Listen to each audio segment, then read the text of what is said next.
Hello, everybody. I haven't done a car intro in a while, so I thought I would do that today because we're going to do something a little different. While I am going back to Bellevue, I'm going to do an assignment. The students in the artistic photography class that I teach are working on an assignment this week called Abstract and Minimal. So that's what I'm going to do as my assignment as I go to downtown Bellevue and work on some photos there. Obviously, as in any time you have an assignment or a kind of a thought out plan, I'm also going to be open to other photos to create and other situations that might make good photos. So I'm going to primarily focus, pardon the photography pun, on abstract and minimal photos while I'm out there today on this chilly, currently soggy day. The rain's supposed to end soon, and we'll see what we find. The lenses accompanying my Fujifilm X-H2S today will be the Fujinon XF 16 to 80 f4, the Fujinon XF 70 to 300 f4 to 5.6, and the Fujinon 30mm macro f2.8 when I have situations where there's good detail, texture, color, shapes, and things like that I want to get close to. So that wraps up this intro. I will see you after the photos.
I'm back. Hope you enjoyed those photos. I know I had a lot of fun making those photos. And this photo thoughts section is going to be a little longer than normal and usual. So I'm going to leave some chapter markers down below. So if you want to skip to certain sections, you can do that.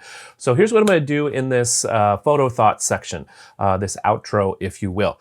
First thing is the photo thoughts. Second thing will be a couple what I think are funny stories from this photo walk. And the third thing I'll do in this segment is share another YouTube street photography channel that I highly recommend for your consideration. So let's get started with these photo thoughts. First of all, this abstract and minimal assignment idea is kind of my default way I make photos.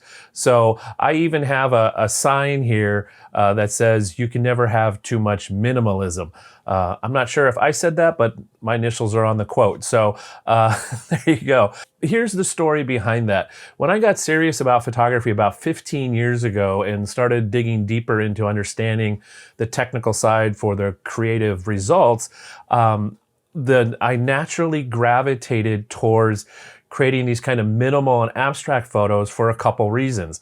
One, it kind of leaned into the 15 years of graphic design experience I'd had previously, this two-dimensional kind of stuff, form, texture, shape, contrast, kind of a minimalist vibe that I had used in my graphic design. And the second thing, and I didn't realize I was doing it until maybe hindsight. I don't know that the creating photos this way was part of my thinking at all, but I realized what happens when I make photos this way, when I'm abstract and minimal, I lean heavily into the composition to create interest in the photo. So that means you can make photos in almost any kind of light, as well as with almost any subject, because you're using composition to create an interesting photo out of maybe ordinary things by where you place the camera in that ordinary light. So I hope for you, there might be some new thoughts for you about opportunities to create photos in places and times you might not think about normally creating photos. I know for me, this is super, super helpful, because if I waited for great light here in the Pacific Northwest, there's about 8 or 9 months of the year that I really wouldn't be making photos, because it's just gray a lot of the times. It's been gray the past month or so, plus it's raining right now too. I hope that makes sense. If you have questions, thoughts, suggestions you want to share about that process of being abstract and minimal in your photography, or other approaches you have for creating photos almost anytime, any place, I'd really like to have that conversation. Please leave that in the comments below. All right, so that's some thoughts on those photos, where I came from in the general approach. Again, if you put me in a situation, that's the general way I'm going to probably create photos, this kind of abstract 2D minimal look. So the past year and a half that I've been working on what I'll call traditional style of street photography has been a great learning experience for me. It's fun combining the two worlds, learning new skills, seeing in new ways. It helps me stretch and grow, which is always, I think, a very, very good thing. So, yeah, let me know what ways you're stretching and growing. I'd love to hear your thoughts and things you're thinking about. There's always stuff to learn from each other, so please share that in the comments below. All right, on to the two stories from this session. Let's see, they're kind of life lessons. The first one I'll call Stop and Smell the Roses. There was a rose picture early on in that video, and it's not from the Bellevue Botanical Garden. It was out as part of my walk in downtown Bellevue. And let's see if you can guess where it was. I'll give you a moment. It was in front of Cheesecake Factory. Yeah, they must have some rose bushes out in front. This one was just this lovely blooming rose in this nice dark background, and I underexposed a little bit for the mood of the day that I was going for. So it was just a perfect little rose and unexpected, which is always a fun little treasure hunt when you find these little moments of discovery in an unexpected place. So that's one of the many, many things I like about going out and doing street photography. The second story I'll share is about weather. And so this was February of 2023 when I recorded this, and the forecast was for the rain to stop. And as I was driving into Bellevue, it mostly stopped. And then when I got there and got out of my car, it completely stopped, just a teeny little bit of mist. And then I stopped for a donut. I went to Top Pot Donut and got a donut. And because, you know, you need sustenance as you're doing these things. And as I stepped out to go make some more photos after my donut, the mist it wasn't really raining, but it was this heavy mist. And if you've ever been around the Northwest, you kind of know what that's like. It gets you surprisingly wet relatively quickly, but it doesn't feel heavy like rain. So I'm getting kind of soaked, and I hadn't brought a hat, and the hood on my jacket is just way too big to make photos with. So I'm looking around, and I noticed inside of Top Pot Donuts, they had beanies of all places. They had the beanie. So I bought this beanie. I love the color. It goes with my skin tone. Anyway, so I bought a beanie at Top Pot Donut. So that's another unexpected find on this day. I didn't expect I was going to, one, need a beanie or some kind of head covering so I can still make photos and not get drenched and soggy. And two, I didn't think I'd find one in Top Pot Donuts. So highly recommend Top Pot Donuts. Not sponsored. Last little bit to talk about today in this video is to recommend to you highly another YouTube street photographer. His name is Tim Jamieson. He's out of the UK. He lives in a smaller town and he occasionally goes to some of the larger cities, but he does a really wonderful job of sharing his story of his process as well as his end result photos. They're really quite engaging. I'm going to share a link to his most recent video down below, and I hope you find him as entertaining and as enjoyable and inspirational as I have as well. Ooh, speaking of photos and things, all the photos today will be linked down below from my video, will be linked down below to the Flickr album in the description down below, so find those there. So there you go, kind of a longer photo thoughts segment, but I hope, again, you found this helpful. I really appreciate your joining me on this journey. I'm having a really good time, and I look forward to seeing you in the next video, which will be all about Lightroom editing process from import to sort to develop, and I'm going to use these photos as an example. So if you want to stay tuned next week, I'll be doing some Lightroom stuff, and then who knows what's after that? So stay tuned. Look forward to seeing you in the next video. So until we meet again, stay safe, stay well, and have fun creating photos. Bye for now.